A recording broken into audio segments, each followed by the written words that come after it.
Welcome to A Lawyer's Guide to the Galaxy, a podcast about geek culture by lawyers with your hosts, Ben Siders and Kirk Taman. And welcome back to A Lawyer's Guide to the Galaxy, the podcast that asks interesting questions that don't have any answers, with your hosts, Ben Siders, that's me, and the other guy is Kirk Taman. That's Kirk, Captain the Captain of the Enterprise. We are long-absent intellectual property lawyers practicing law in St. Louis, Missouri. You can find me, Ben, on Twitter at Benjamin Siders. You can find Kirk at KirkDMN. And you can find this podcast at LGG Pod. Boy, has it been a minute, Kirk. I think our last episode was last year's version of this episode. Okay, not quite. Not quite. So, for those of you who are rejoining us after our long hiatus, this is going to be the continuation of Season 6. We're recording this in January of 2024. Our last published episode was the Warhol episode last summer. We have recorded several other episodes. Some of them will be released, some of them will not. But there is more content coming, and but it was just one of those years. I mean, every time we sit down we spent more time talking about episodes we were going to record than we spent recording episodes. So we were also contemplating the idea of breaking the podcast. Yeah, we should cover that. So we were going to do this in-camera idea of splitting up the legal episodes and the sort of fluff episodes.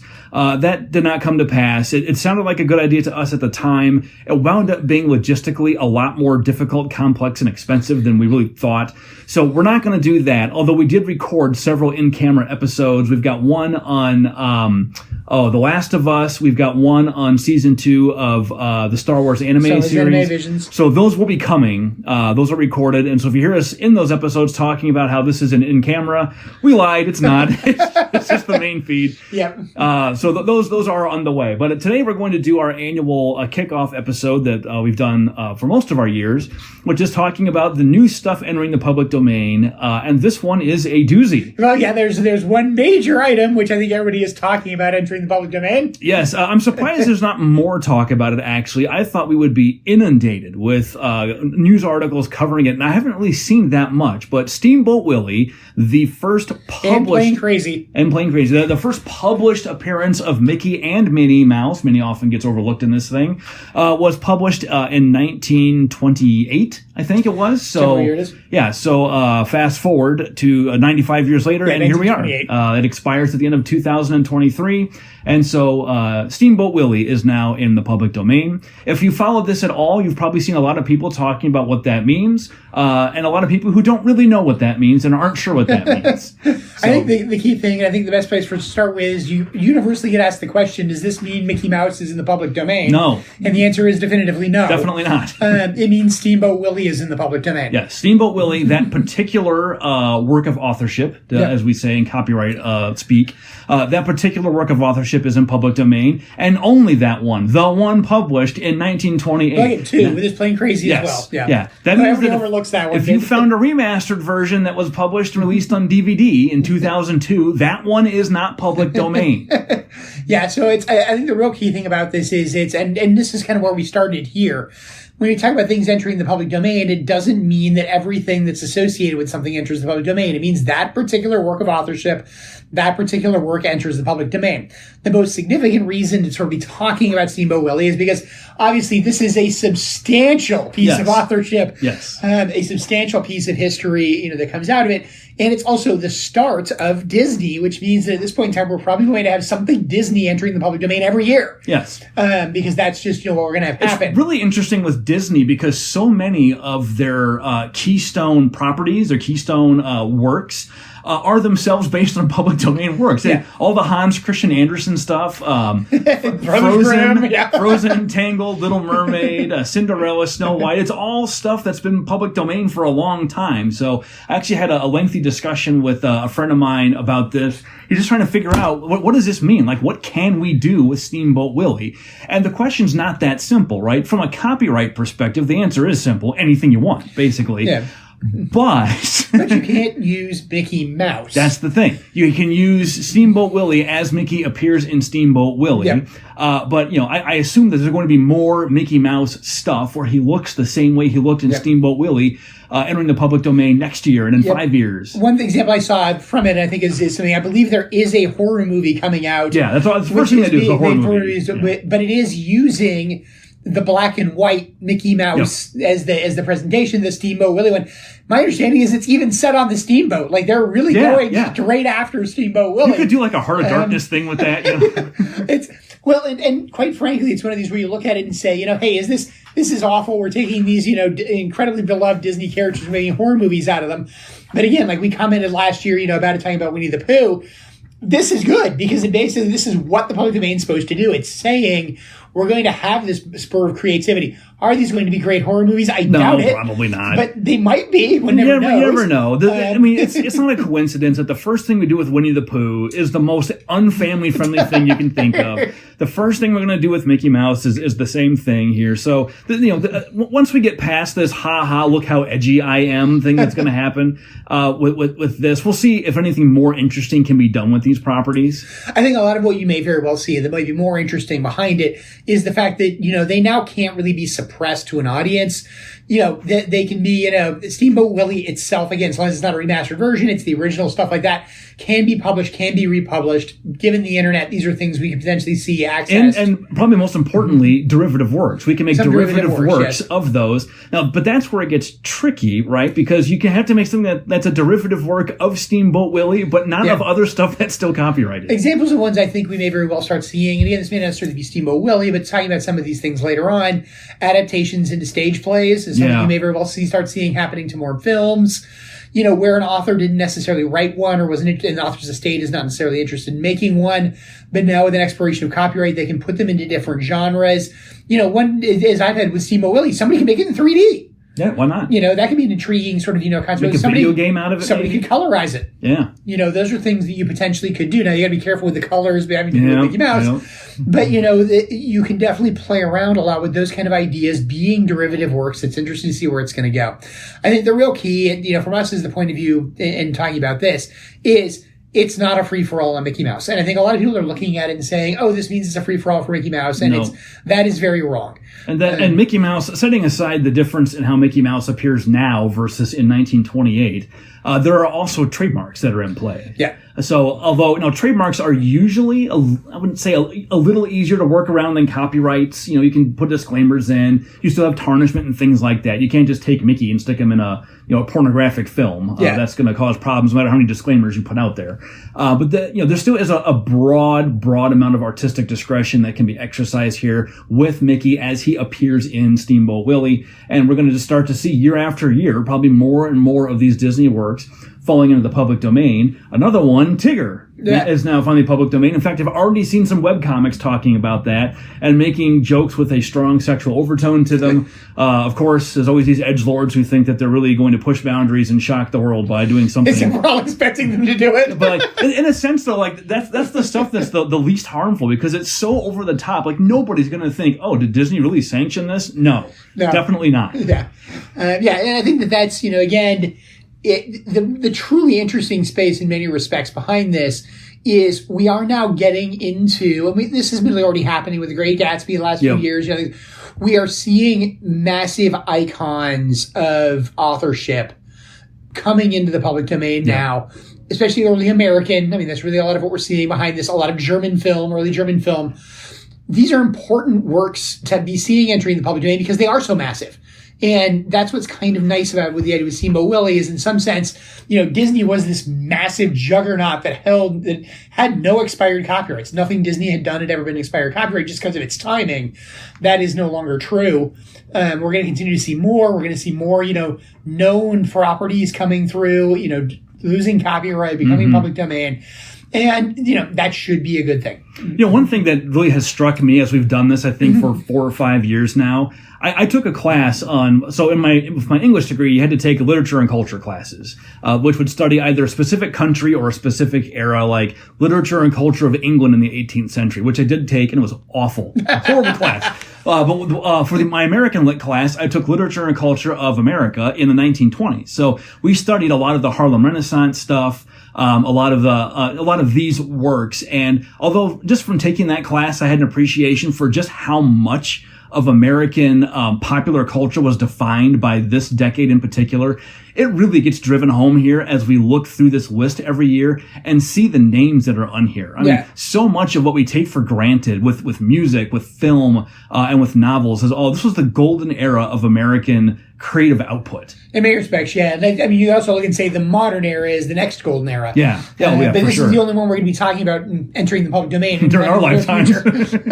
Okay, let's get to it. We talked about Mickey. We talked about Tigger. Books and plays. So as always, we're referencing the Duke Law School Center for the Study of the Public Domain. This article is by Jennifer Jenkins, and she's kind of going through and documenting what's coming out this year. It's not everything. It's just kind of what they found that they thought was interesting. So let's talk about some of these books and plays. D.H. Lawrence, Lady Chatterley's Lover. That's obviously a well-known yes. book as to what it is. I can't say I've ever read it. I don't think I have either, but that's one that it comes up on Jeopardy. So I know it just from that if nothing else. Yeah, exactly. We've got Virginia Woolf Orlando. I've not read that either. You skipped the Threepenny Opera, at least. Oh, yeah, Threepenny Opera. Yeah, another German one. Yep. All Quiet on the Western Front in German. Obviously those are sort of both major, the plays, I guess. Well, one's a play originally, if I remember correctly. Yeah. The other, being a major book, but obviously also just recently had a recent movie interpretation. Yeah, that's right. Which is not out of copyright. The movie interpretation stays Still under copyright. W.E.D. Du Bois, Dark Princess. I've not read that one, but again, an important African-American author from the 1920s. Claude McKay, Harlem Renaissance again. A.A. Milne, House at Pooh Corner. There is Tigger showing up. The other big one that seems to get overridden by Mickey Mouse is Peter Pan and the Boy Who Wouldn't Grow Up. Yes. The note here says the play's script was not published for copyright purposes until 1928, although there is a novel that was published in 1911. So that's another one of those that where you have kind of a split copyright on it. I think the important part of that is particularly the play, because I think most people associate Peter Pan with the play more than the book, Peter and Wendy. Yeah. It's intriguing because there's been so much done with Peter Pan. My daughter recently has taken to, if you guys haven't seen it, The Goes Wrong Show, which is a piece of British comedy. It's available on Amazon Broadway, which, by the way, if you guys have not discovered Amazon Broadway, if you have any interest in stage theaters, go find out about Amazon Broadway, because it's one of the best values I've encountered as a streaming service. But The Goes Wrong Show does Peter Pan Goes Wrong, which is a presentation of Peter Pan the play, of which, if it can go wrong, it does go wrong very much on purpose. The play is, needless to say, an absolute disaster. They destroy the set. Everything is hilarious. But it's one of those things where, you're looking at this thing going, that's the way people associate Peter Pan. They associate it with a stage play, much more so than a book. And so I think it's something where that's a really intriguing one to see come up. We've got Agatha Christie here, The Mystery of the Blue Train. I've never heard of that I've never heard of it either, but the major thing there is the fact that we've been mentioning Agatha Christie every for a couple year. Of years now. We're getting to Murder on the Orient Express here. That's coming. And then Robert Frost, West Running Brook. I'm not familiar with that one either, but of course we all know who Robert Frost is. Yep. Okay, moving on to films. We are. So last year was The Jazz Singer, I believe, was the big one. We're into the talkies, the initial talkies. Yep, and I believe we have isn't the very last. Plane Crazy. Plane Crazy was the first Mickey film that actually was made before Steamboat Willie, but released after it. But it was a silent film. Originally, there is a voice version, I believe. Yeah, so we got those two. Kirk, what else we got here? Charlie Chaplin, The Circus. Yep. Yeah, Charlie Chaplin, again, another one we're starting to see in a lot of things coming down. Ends of silent releases. In Old Arizona, the first 100% all talking film. I'm trying to remember what these I remember. The Last Command. First Academy Award for Best Actor. I remember watching that at one point in time with it. I've seen this noted too a few times. Oswald the Lucky Rabbit, Disney's last remaining Oswald. I've never seen any of those. I've never seen any of those. I'm not sure you can see them, to be quite truthful. But I don't know if you can either. But if you don't know, Oswald was the basis for the Mickey Mouse character and kind of the mascot before they came up with Mickey and said he was a little more marketable. Yeah, well, and a little bit better character, I think, too. Yeah. But that's good. I don't think there's a lot in films. Not a ton of film. Steamboat Willie's kind of the headliner there, and it's going to overshadow basically everything else. Yeah. There's a few more they've got listed here. The Singing Fool, which is a sequel basically to The Jazz Singer. We got a Theodore Dreyer film here. So there's some interesting stuff if you're kind of a film nerd. But we're kind of rapidly moving out of the era that I know much about from the 1920s. Well, and I think what you're really getting into is, since we're early talkies, there's not a lot of movies that are really known for this point in time. Yeah. What we're going to really start encountering, I think, and I think it's the coming with Last Command is the first Academy Award for Best Actor.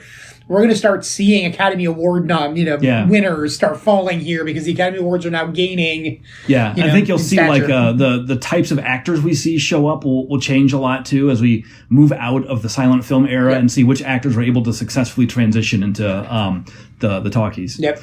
All right, music. We are obviously still in the big band and jazz and ragtime era, so there's going to be a lot of that kind of stuff in here. Here's one. I'll let Kirk announce this one. No, Mac the Knife. Mac the Knife. Which is actually from the Three Penny Opera. From the Three Penny Opera, yeah.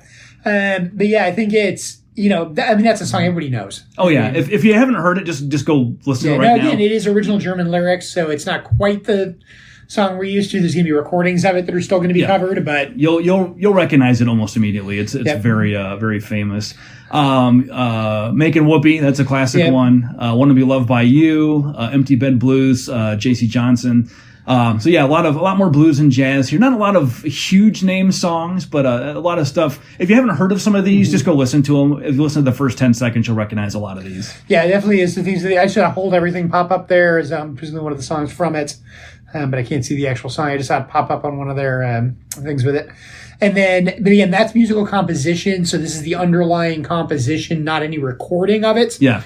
So, but essentially the sheet music is essentially no longer. the way to think about it. So you find like a modern recording someone's done of one of these songs. That does not mean that recording is public domain. Yep, it probably is not. It's a good time to mention too, the lost films, because of, the public domain folks like to say it's because of copyright that a lot of these films have not been preserved when they otherwise could have been. I don't know how true that is, but it is a fact that some of these films have been lost forever. Some of these songs have been lost forever because the original copies were lost or degraded. In fact, I think we talked before that the Star Wars films, when they were going to make the remastered versions in the late 90s, which for you younger people, those are the only versions you know. But Kirk and I grew up with the original VHS copies that we have on Letterboxd now.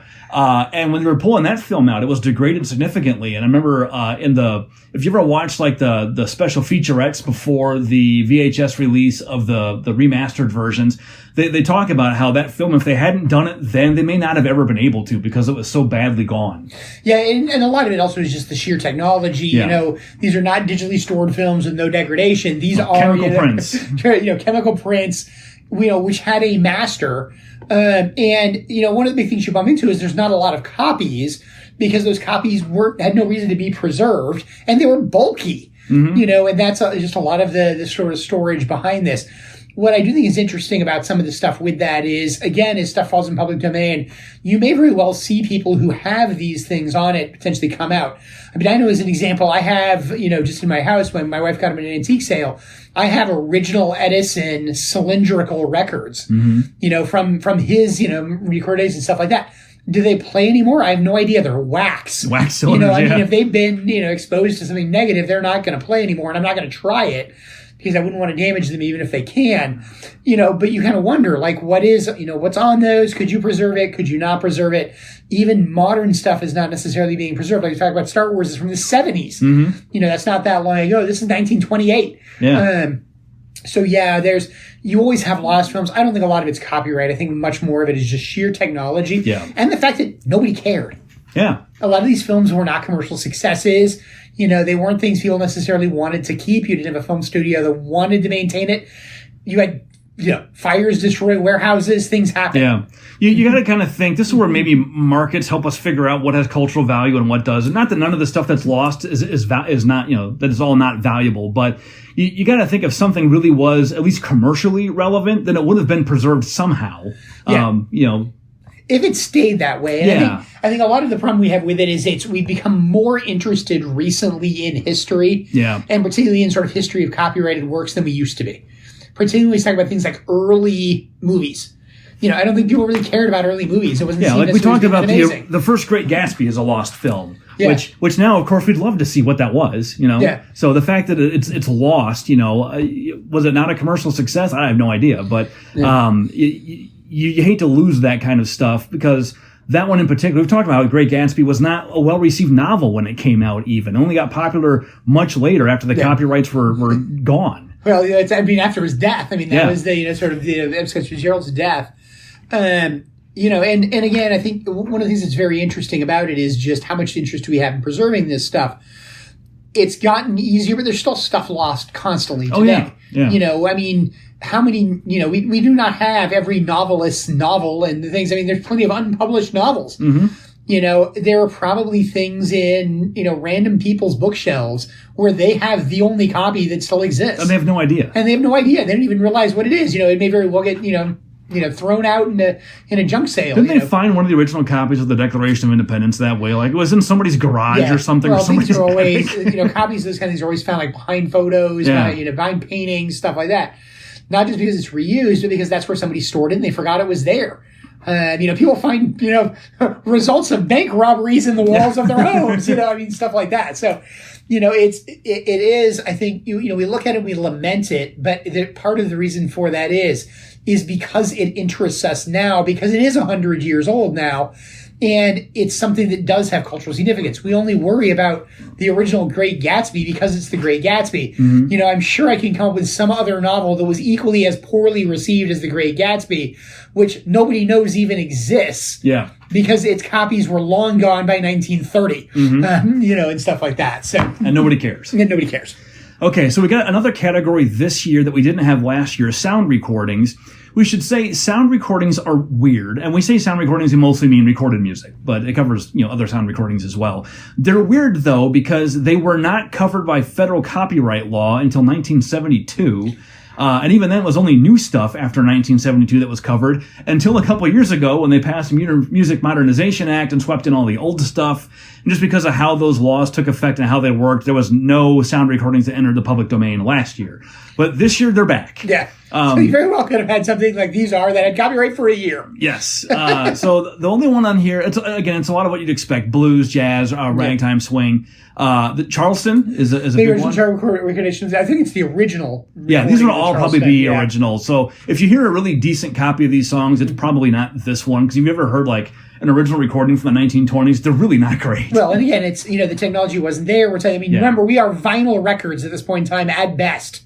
Oh yeah, no, a lot of these are probably still what were those the big things with the funnels? Phonographs. Yeah, phonographs. Yes. Yeah, those are wax, if I remember correctly. Yeah, that's what we're talking about with it. So, obviously they can melt, very readily. But I think we have vinyl recordings. I'm trying to remember the invention of plastic. I'm not sure exactly when that was. I'm sure we'll find out as we go through this some more. So Charleston, some blues, Downhearted Blues with Bessie Smith. Well, they've actually there's a vinyl record showing right now. Oh yeah, so presumably it is. Okay. All right, there you go. Tin Roof Blues, Wolverine Blues, Memphis 5, just a lot. Again, every year is going to be like this, where it's a who's who of jazz and blues artists. So take a look at those. These, I'm sure, I'm going to bet we probably haven't heard any of these recordings before. You may very well be. My guess is you've heard these if you're seriously into blues or jazz. Music of this originals, area, though, you think? People will probably sought them out. That'd be my guess. That's possible, if you're into this area, you're into these types of music, you probably sought them out. You probably specifically listen to them. Almost certainly the major ones of these have probably been remastered. Yes. Probably from these original ones. And again, if you've heard it, you probably haven't heard it on its original format. You've heard that converted into a digital format or converted onto, best in a cassette tape. Yep. Maybe even repressed into vinyl. But yeah, I think it's one of those where this is going to be something where because of its significance, they've remade it, but it's the original recording because they made it from a master at some point in time previously. How many of the masters still exist? Who knows? Again, a lot of these are probably because some of these artists are substantial artists of the blues era and stuff like that. They have been maintained, I suspect. But I know, they talk about, even original music, even original country music, which we aren't even to yet. Originals are gone because they just didn't survive and then nobody cared. We should mention the Library of Congress has a national jukebox. You can go to their website and you can play everything that's in their collection, at least online in the public domain. In fact, you can download it if it's in the public domain. And you can also stream the stuff that is not. So they've got quite a collection there, and you can listen to stuff there. So check that out. Just Google Library of Congress National Jukebox. And there's a final note on here. They don't usually cover artwork in this Duke Law School thing, but they do mention an important one, M.C. Escher's Tower of Babel woodcut. It's not Tower of Babel specifically so much as M.C. Escher, because his estate is so litigious. And his work is incredibly famous. Yes. We all know who M.C. Escher is. Yeah, so Tower of Babel is entering the public domain as well. Although they say here, we did not find definitive copyright information for other notable artwork. So it's interesting that artwork is kind of hard to find that for. Well, the problem with it is I think a lot of times they don't know the year of publication. Yeah. I think that's the biggest issue, because it's a lot of times these are singular artworks. There aren't copies made, or at least not copies made contemporaneously. When artwork also often winds up in collections where, the movies, the films, the books are all owned by studios and publishers. They're going to renew their copyrights because back then you had to do that.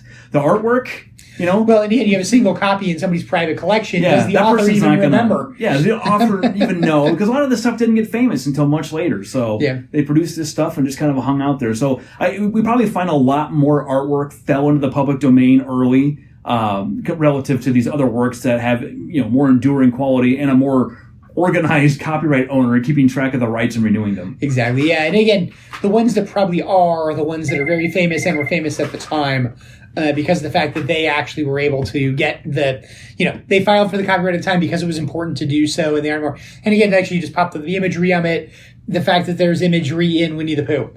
So, that being, some of the stuff that's potentially coming through. Now, that illustrated version, I don't remember when that falls.